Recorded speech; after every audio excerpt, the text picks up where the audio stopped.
right. All right.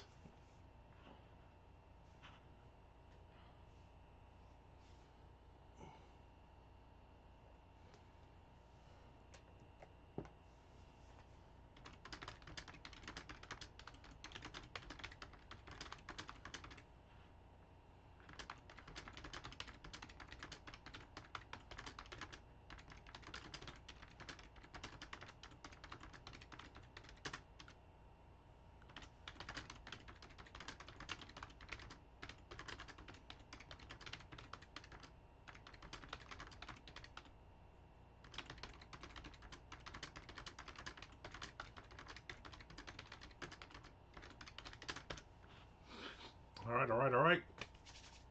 Getting some words in. Not many today. Tom Duffy wrote the first chapter to the second book in this trilogy, White Room. So I'm going to write the second chapter. Throw it back off to him.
Do do do do do.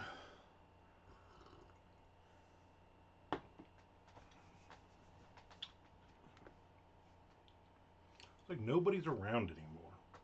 Nobody likes me. Nobody wants to hang out, talk with me, and be my friend.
Forgot to turn off my the Facebook was popped. The Facebook was popped up.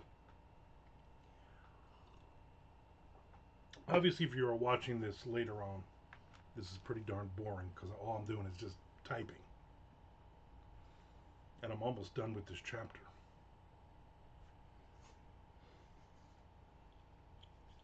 Which means this might not be a long one at all. Want to remind everybody to subscribe or resubscribe on Twitch, and also to please follow me on YouTube. I need like 600 something more followers there. That would be just really nice of you. I will follow you back as well.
Hey, where is everybody?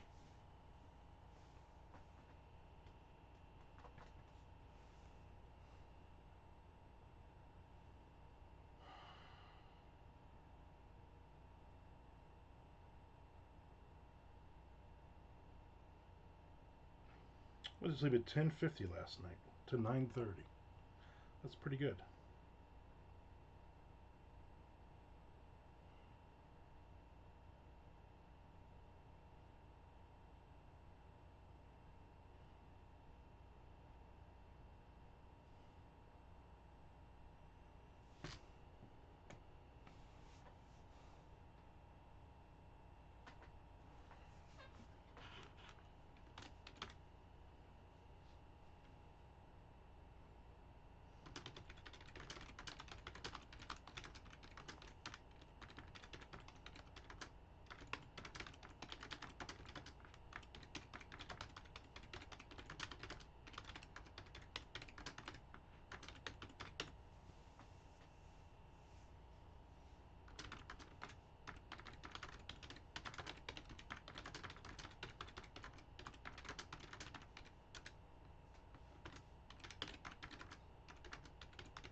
There we go. Somebody. 22 minutes into this. Fuck you been, Mr. Frank?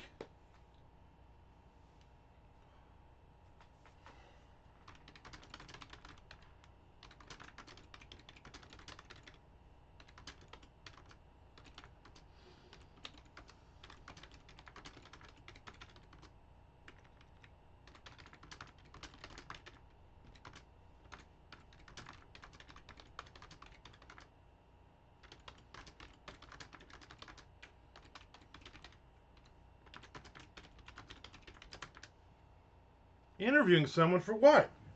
A new wife? Son-in-law? The President of the United States? What crazy company in this world is going to give you the power to interview and hire or fire somebody? That is insane. First question, how much do you think you're going to steal from us? Second question, your thoughts on Steel Panther? A CDL position? Ooh, that sounds fancy.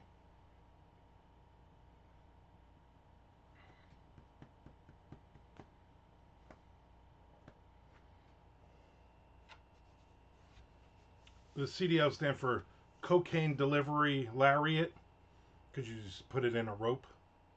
That we just throw it over the border.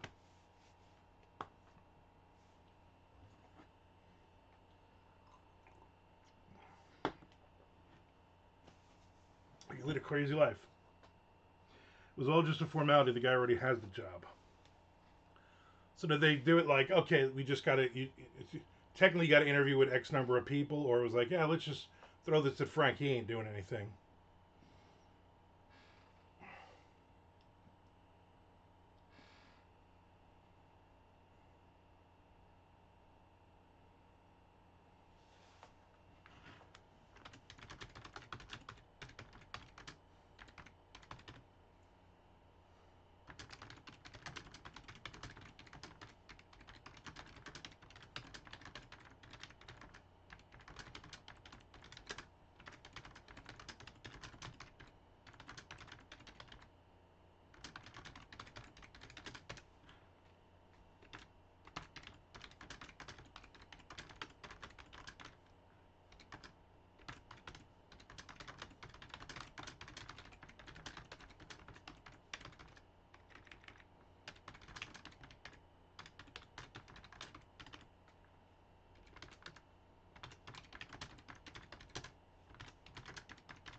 Well, there's one guy retiring in January and he's getting his nephew to replace him. Ah, nepotism.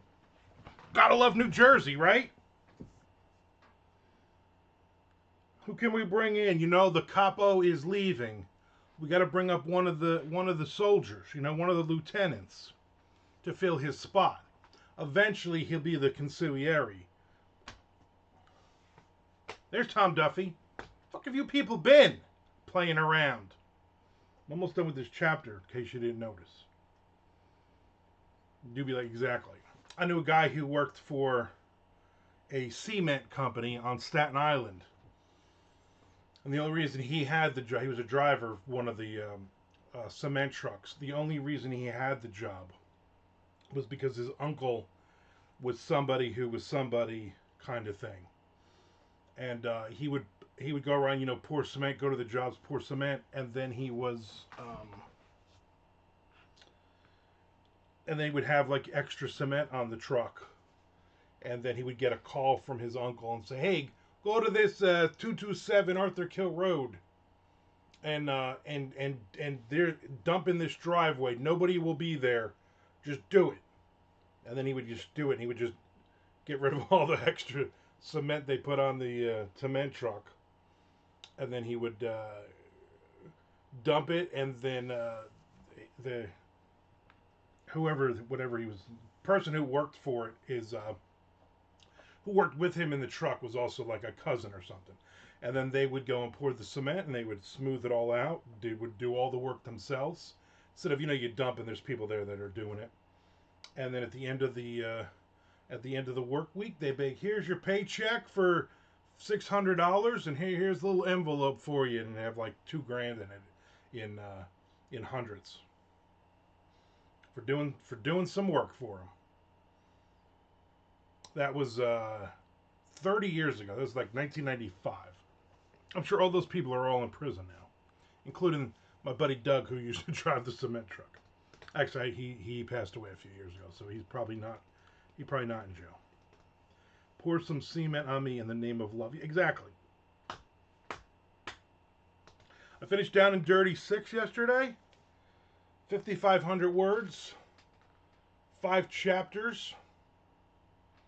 Knocked that shit out. Watched all the baseball games. Laughed at the Mets not getting in the playoffs. Man, if you're a Mets fan, God, all my buddies that are all they still admit that they're Mets fans. There's not a lot of them. They are just pissed today, and all the Yankee fans are laughing at them. And you know what? I hate the Yankees, but I don't blame them. The Mets excel being the Mets. That is 100% true. 100% true. You got that payroll, and you can't even get in the playoffs. I was happy they lost just because it's funny. I was glad the Astros didn't make it. I hate the Astros. I hate the Cardinals, and I hate the Yankees. Yankees are in. Big game starting tomorrow night. That should be good. And then I watched the Raiders blow that game against the lowly Bears. Freaking Jaguars won. I hate them because these fans are awful here. But between watching football highlights, baseball highlights, and eating a cheesesteak flatbed pizza for lunch yesterday, I got a lot of writing in. I was very, very happy. I also went on YouTube Live yesterday, and literally 0 people showed up. Nobody showed up. But you know what? I got a lot of words, and so I was just kind of glad. The Mets are the reason you can't bitch about teams buying the championship. They prove time and again that it's not the case. Hair highlights, yes. So here's the thing with the Mets. The Mets are the exception to that rule. You know, the Dodgers are in it, the Yankees are in it. Hey, the Red Sox are in it. Tampa Bay is the team that usually sneaks in, and even though they have a low payroll, but normally it's the big payroll teams that are going to. But the Mets are like, let's stand on top of this heap, and then we're the Mets. So it doesn't matter if we have the lowest or the highest payroll. We're the Mets. We are going to just destroy everything for ourselves and make our fan base. And then, insult to injury, Pete Alonso immediately was like, yep, free agent. Yep, I'm not signing a $24 million extension. I'm out of here. Good for you, Pete. Good for you.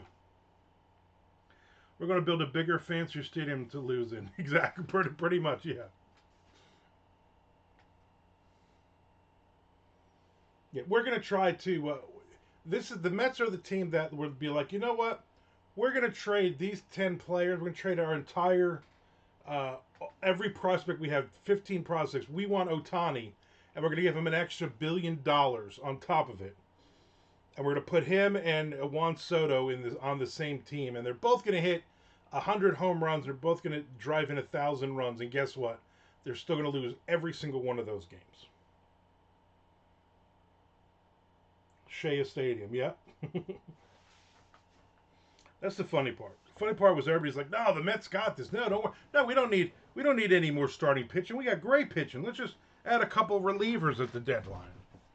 How'd that work out for you, boys?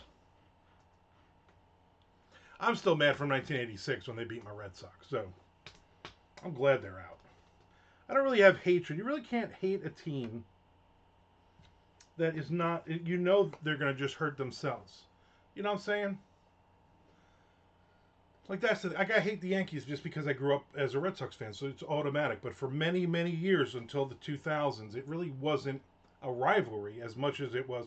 Please don't spank us as much as you normally do. We're gonna get a lot of, Bucky F and Denton, Aaron F and Boone, highlights for them, and we're all gonna go home and play golf, kind of thing, until we suddenly won 3 World Series. Mets are just a mess. Just a mess. I would love to see. I know the baseball world does not want to see it. I would love to see the Mariners versus the Reds. I think that would be a good matchup.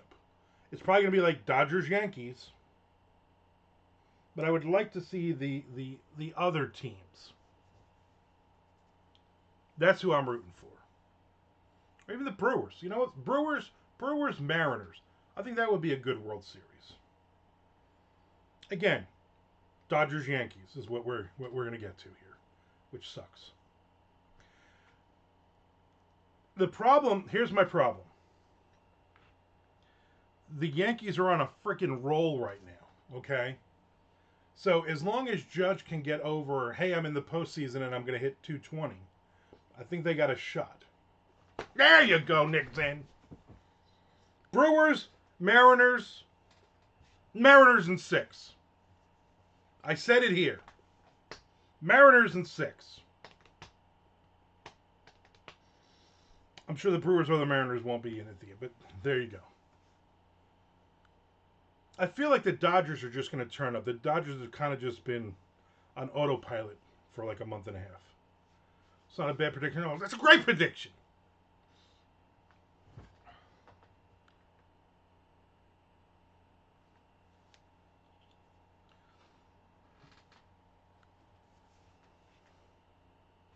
You know what, Tom, I'm going to end it right there. I like that last line of chapter 2. I'm going to set up chapter 3.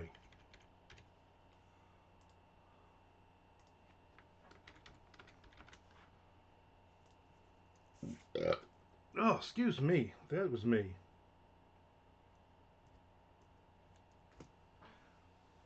Next page, Mr. Frank. Next page. You know, technically, it is next page. You finally got it.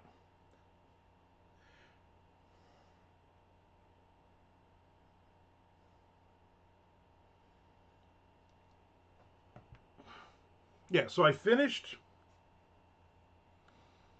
Down and Dirty 6. Done. Yesterday. 5,500 words. Five chapters finished. A lot of the chapters had already had some stuff on it. And so I was like, all right, you know what? Okay. And then no more writing yesterday. And then I'm like, you know what? This morning, no more writing. I'm just going to do this. I'll write this chapter only because if Tom hadn't written a chapter at like 3 o'clock in the morning, I wouldn't have even written today. I would have just come out and talked. I guess first 20 minutes I would just talk to myself. Tomorrow I think I'm going to take off as I'm not going to write anything tomorrow. So I will not be on YouTube Live, even though none of you ever come on YouTube Live anymore. And then Wednesday is October 1st, beginning of the fiscal writing year for me. The problem is Wednesday is I have to get an oil change at 9 a.m. Then I'm doing an interview at 3 p.m. Then I got a webinar at 7 p.m. At 1 p.m. I got Twitch. So I got to get some writing in then. Miss Frank says, I started watching Peacemaker. Holy crap, it's awesome. Can't believe I slept on it. It's DC. I'm not going to watch it. Just for that. Blue Jays, Phillies, Jays in 5. Interesting. I don't think the Phillies have it. I might be totally wrong. I just think the way they've been playing lately, Schwarber's got to hit 2 home runs every game. I mean, the pitching's good. Don't get me wrong. They got great pitching, but that's a good one too. It leans heavy on a 4th wave glam metal soundtrack. I'm talking London, Choir Boys, Vane, Pretty Boy Floyd, Dogs the More. Well, see, that's interesting. I still have not watched Lowdown with Ethan Hawke. Back to work, so good day to you. Good day to you as well, Nick. Thanks for coming in and giving us your baseball predictions. James Gunn, writer-director. James Gunn doesn't impress me. If it was Billy Gunn, from the WWF, that would impress me. Tom says, watch Lowdown, great. Okay, well, so we're probably going to watch it maybe tonight. Because tomorrow she'll be at her mom's all day. Wednesday, I got crap to do. So hopefully we'll watch those first 2 episodes tonight. At some point, a 3rd episode will drop. Walter Mosley apparently a consultant or something. Oh, see, that makes it even more interesting. More interesting. Can't watch Peacemaker anyway. It's on HBO. Say that's another reason I'm not going to watch it because I can't. Physically, I can't. So like my daughter, between my daughter and my son, I can basically watch anything. But I'm like I don't want to log in and have to ask them for passwords, and I don't want to do all that crap. We got like 79 things that are recorded to watch. And it feels like yesterday I was like, oh, I watched like these 2, 3 things. Oh, I finally watched Expedition X, this week's episode, but then like 5 other things taped last night. Expedition X, right? What's her name on that? Holy crap, I forgot her name. Heather. Heather, who replaced Chobot. I've noticed this season especially, they have her in a lot of makeup, a lot of blush, and she's wearing tighter outfits. And I'm like, oh, not Chobot, that's right, exactly. I'm like, oh, they're trying to gussy her up. They're trying to make her. They're trying to make her into a pretty girl. She's not a bad looking girl. She's just very over the top, OTT, with her expressions and her screaming and getting worked up and excited. Chobot was supposed to have a show, but she hasn't said anything about it, and she's doing a podcast about like ghosts or some shit. I don't know. I ain't watching it. Gussie, yeah, all gussied up. She also wore very weird pants. She wore these beige pants with a black block design on both sides of her hips. And at first, when I first saw it, I'm like, what does she have? Like a sash hanging off the side? Like, it was just really odd.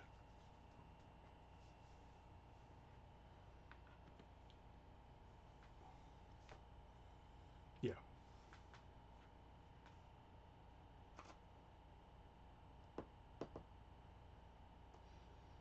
So, I'm actually I'm done with my writing for the day. I see your D&D shirt. Can you even name 3 songs? Yeah, I can. Dungeon Master, Dungeon Master.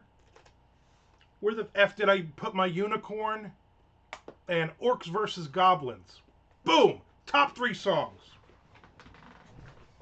At least she changed her pants. Yeah, so yeah, Chobot had like, I don't know if she had 1 pair of pants she wore in every episode of Expedition X, or she had like, hey, wardrobe, get me like 30 pairs of these pants. This shirt barely, this is my wear around the house because my gut hangs out of it shirt. I was like, you know what? Let me take a shower. I don't feel like shaving. I'll put a hat on. Let me put this Dungeon and Dragon shirt. I'm not leaving the house until. Not Crowbot. Chobot. Jessica Chobot from Expedition X show. You're too busy watching soap operas to be watching Expedition X and other shows like that. Yeah, I'm not leaving the house until Saturday. Saturday the 4th, me and Claudia are doing our talk for Clay County writers at 10 a.m. Then we're taking my daughter out to her 25th birthday.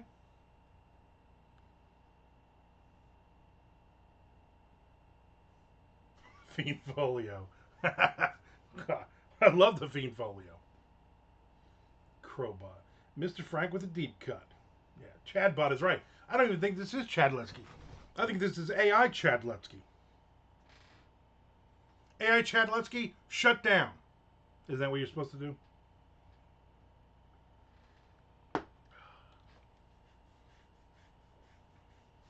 It's weird not having a deadline. Like, I have stuff I have to write, don't get me wrong. But I don't have to write it in a specific thing. I have one more book for Several Press. I could write that thing 10 years from now. There's nothing in the contract says when I need to write it. I will eventually get around to it. I am way, way ahead on the 2 books that I do a chapter a month for Patreon. I'm like a year ahead on both of those. I am the professor. Insert questions here. Exactly. You haven't lived until you've seen Joe Ripple as a drag queen. I'm not touching any of that, Tom. I'm just like, yeah. I finished the store. What the fuck with Bentley Little not being able to stick the landing?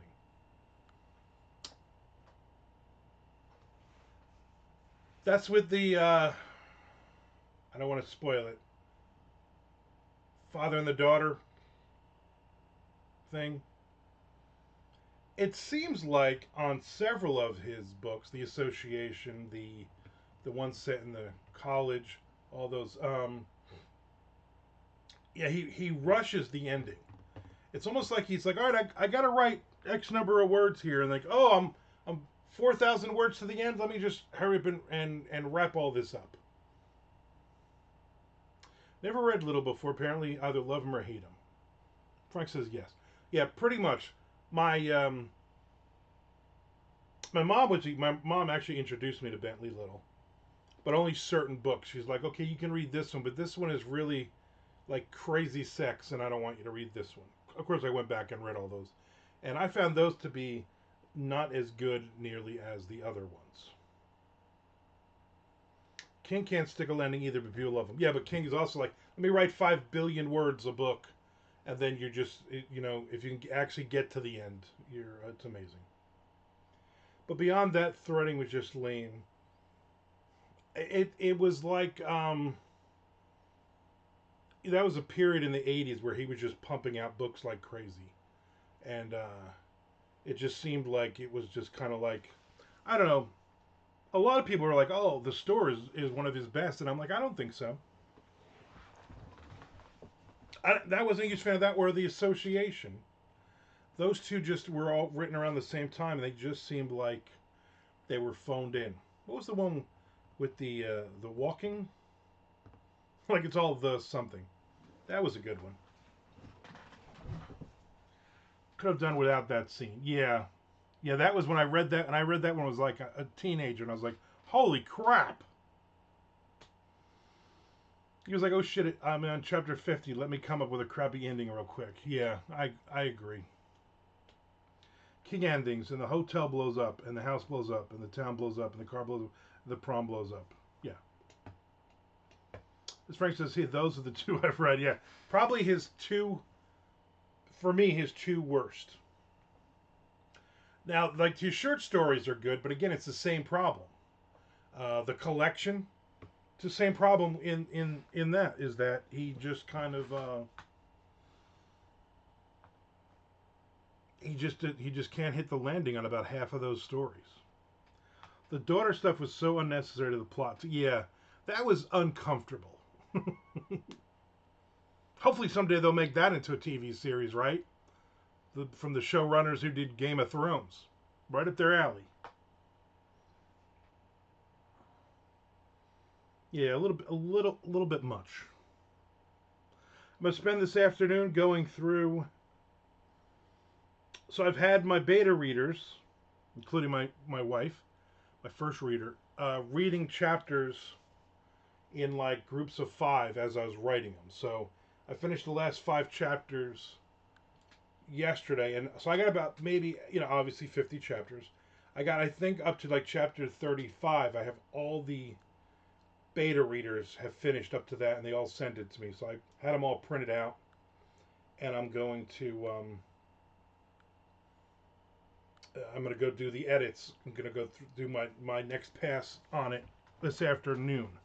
So that will be good because it's actually if I can get them done by Tuesday, if I can get all the and I should get everything back by Tuesday and finish it up, send it to the editor, and then I have like 10 days or something to get it back from her, and then gussy it up a bit because it's got to be put up by the 11th, and it comes out on the 15th of October. So I was gonna read the collection next. It's not a bad group of stories. I gave it high praise. I liked it. I liked his short stories the better than a couple of the books. When everything is the store, the collection, the donkey, the whatever, the Chadlutsky, when your titles are all like that, then you're like, I don't even know which book I've read or haven't read. This is unsettling. Was it the Academy? I mean, that was also the other one where there's a lot of really unnecessary sex stuff in it. I'm reading the new Tremblay book because I won it on Goodreads. You did? Nice! I gotta do that Goodreads. I always forget about that giveaway thing. I'm sure there's some good books. I'm like, because I don't have enough books to read. I should win them just to put them in the friggin' little free library. I didn't see the one Bentley series that came out a year or so ago. What was it called? Was it called the latest? Was it called the new book?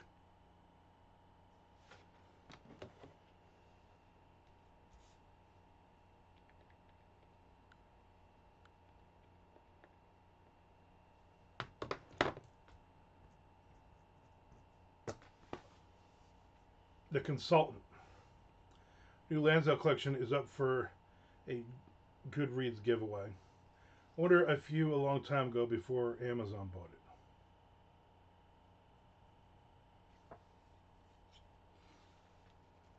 it. Goodreads for me is like just I won. Oh, so you've had it for a while. I used to love the giveaway stuff, but then now I get a lot of. I'm bragging here. I get a lot of free books all the time from publishers, so I don't really worry about it. Goodreads I go on only so I can drop a review because my Kindle Fire is tied to it. So like I'm reading something and then I'll go in and I'll throw in a review and then I'll put it on BookBub and then Amazon sometimes. I haven't done too many reviews lately. I did hit my 52 books. That was my goal for the year on Goodreads, 52 books, and I hit my 52 books. That REM book was the 52nd book, for those keeping track at home.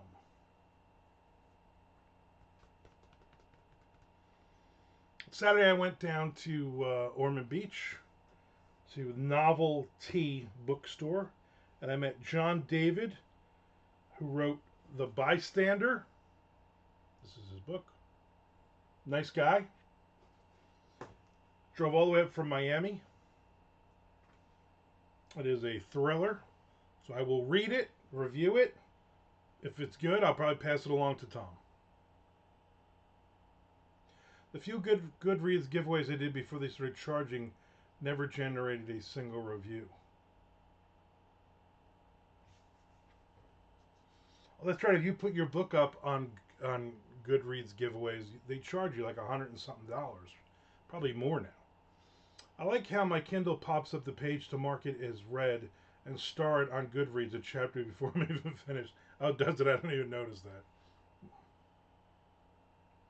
As Frank said, I disconnected my Goodreads from Amazon because of that. See, so I should not read the last chapter of every book to save time. I could add another book. I could have been at 53 books now. I literally go on Goodreads for that. Just to keep track of the books that I've read for the year. I'm still waiting for that Jordan Harper book to get here.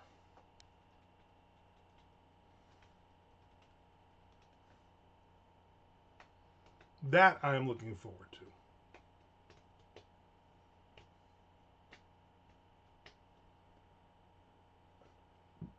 to. Ooh. Start writing 51. I can't write 51 chapters. Who the hell has time for 51 chapters? So, I'm probably not going to write. Well, I know I'm not going to write the rest of today. Probably not going to write tomorrow.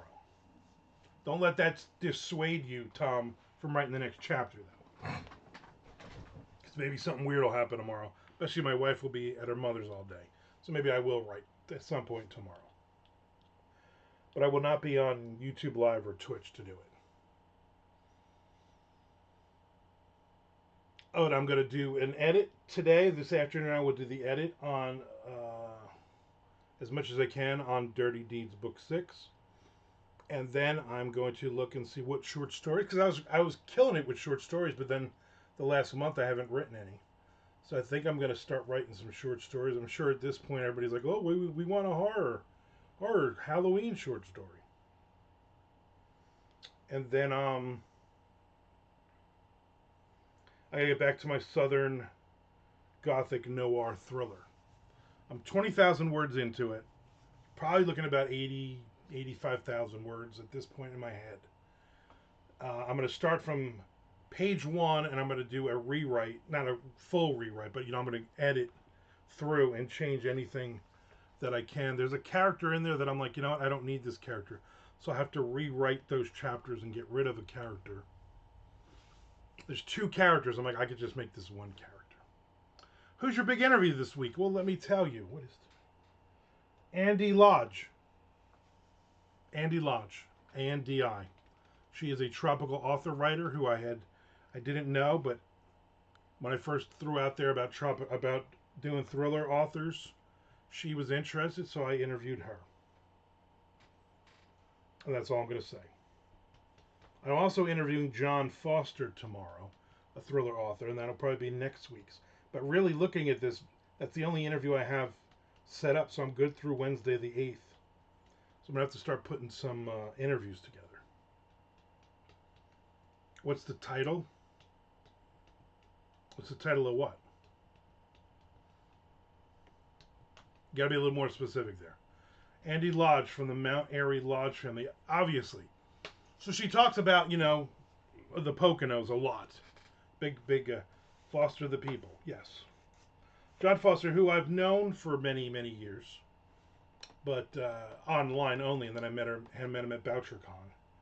And he was like, hey, I would love to do an interview. I was like, all right, let's do this. And then John David, who I met Saturday, I'll have him on. I was going to try to read the book first. Southern Gothic Noir Thriller. The tentative title right now is Mr. Frank is Southern Gothic. Working title. King of the Mountain. King of the Mountain is the working title on that one. Not based on the Bon Jovi song. Is that a Bon Jovi song? I believe it is. Probably from the 7800 Degree Fahrenheit album. Which I feel is not a great album. But it's not as bad as some people treat it. It's more like they were just trying to find their way back then. John and the boys. Yeah. But I don't think I think when I named it originally, I did not name it because it was a Bon Jovi song. But I just realized saying it out loud. that's a Bon Jovi song. And a Kiss song. Holy crap.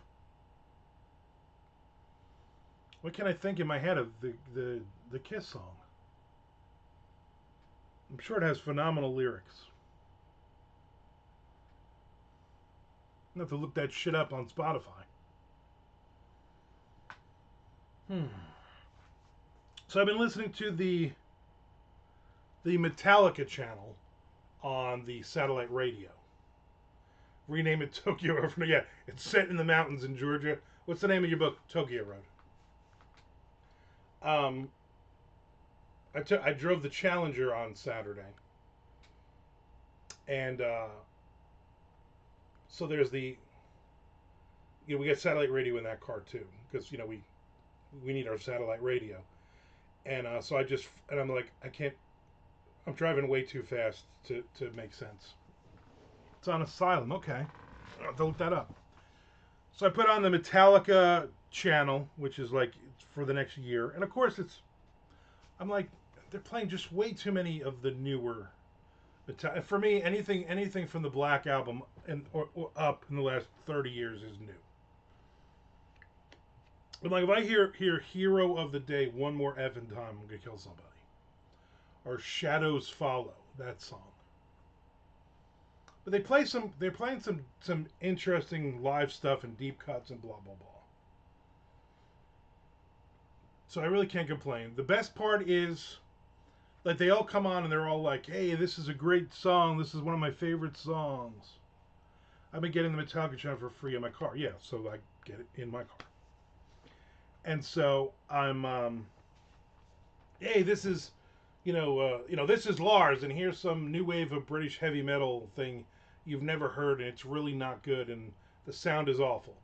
And they play a song, and then like Kirk is like, yeah, this is my old band Exodus. I'm gonna play this song from Exodus. And I don't remember what James says, but Robert is the Maximum Metallica. Robert is hysterical because he's like, you know, he's a Mexican kid from friggin' California, and he's like, this is listen to the bass line on this Boston song. He's like, one of my favorite bands of all time is Neil Young, and he's playing like some obscure Neil Young song. Just very funny. You think the dude's? I'm like, dude, you were in Suicidal Tendencies. Play something that matches that. I wouldn't be surprised. Like, all right, here's like a great song from DRI. That'd be like, all right, that makes sense. They've been playing for some reason. Frank, if you've been listening, you've heard a sound check from whatever when they did with Lady Gaga singing the song with them, like Unforgiven or something. Is it going to replace Ozzy's Boneyard? No, they'll still have Ozzy's Boneyard, but they said that the Maximum Metallica thing is for a year. Lars, here's a great song from 1986, but the drummer sucks. Then they play a Metallica song. Yeah. Here's a great song from 1989. The drummer sounds like he's hitting wet cardboard. And they play anything off of Injustice for All. But after a while, I'm like, like I like James when he didn't think he could sing. The first 3-4 albums. Like those are good albums. You know what I'm saying? Or I looked at, I'm like, oh, good, they're gonna play, Sanitarium. Oh no, but this is with the Philharmonic playing behind them. Garbage.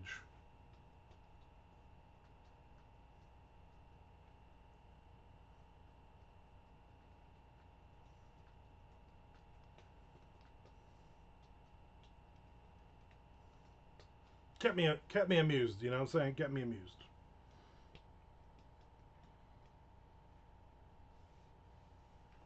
I'm wondering how. I mean, Ozzy's Boneyard, I guess, could go on forever because they just have all those clips of Ozzy mumbling stuff. So they'll just keep putting. I guess they can't do any more weekly interviews with Ozzy and all that crap, though. Good times. Good times.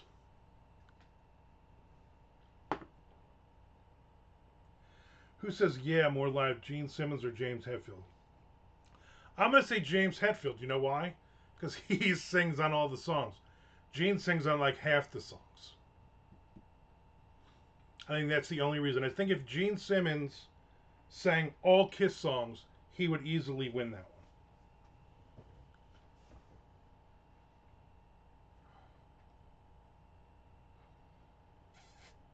Classic. Again, I won't be on tomorrow. Taking a break tomorrow.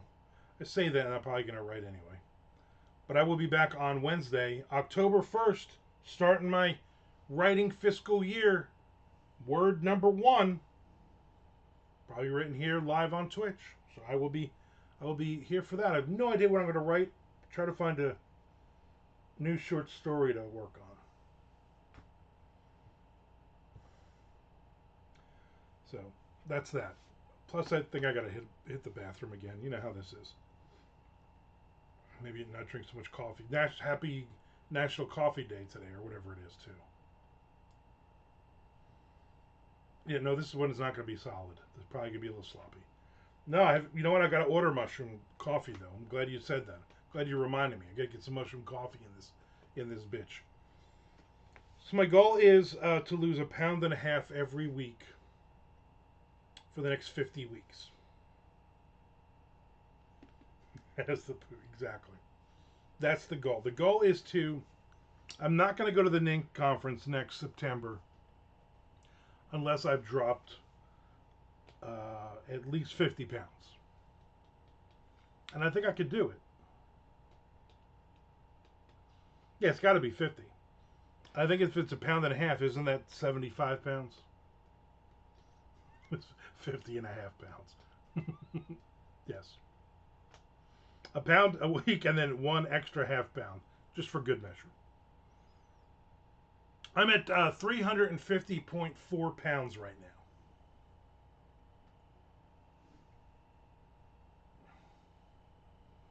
So if I can get to 349 by next Monday, that's the goal. And I think a pound and a half should be easy enough. Do some walking, eat better. I've done a lot since January. You know what, Frank? Good for you. Good for you. Just don't lose too much weight where you're down to like your fighting weight, because you're too good looking now. You're fucking it up for the rest of us. I'm gonna be honest with you.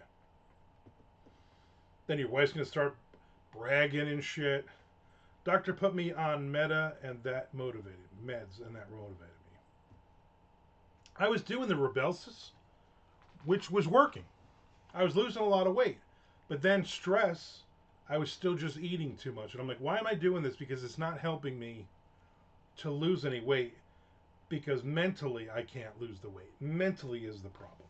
I was stress eating this week though, a lot, with trying to get this book done. Going, oh my god, I gotta write 2 chapters today. I gotta write 3 chapters. I was counting calories as working. I can't do it. I mean, I guess I can, but I should. I also just ate a whole bag of honey barbecue boneless wings for lunch instead of splitting it in half. But tonight I'm making cheesesteaks, so maybe I'll just make like one cheesesteak, one giant cheesesteak. I got back to the walk and talks, so I walked for 5-6 minutes today. So I'm gonna build on that. Mr. Frank's 50 calories is really 75 calories. Yeah, he's not really good at the math thing. All right, people, I'm out of here. Thanks for hanging out with me. I appreciate it. I was getting very, very lonely without everybody here. 75.6. Yeah, he knows. He knows math, numbers, and shit. All right. Talk to you later.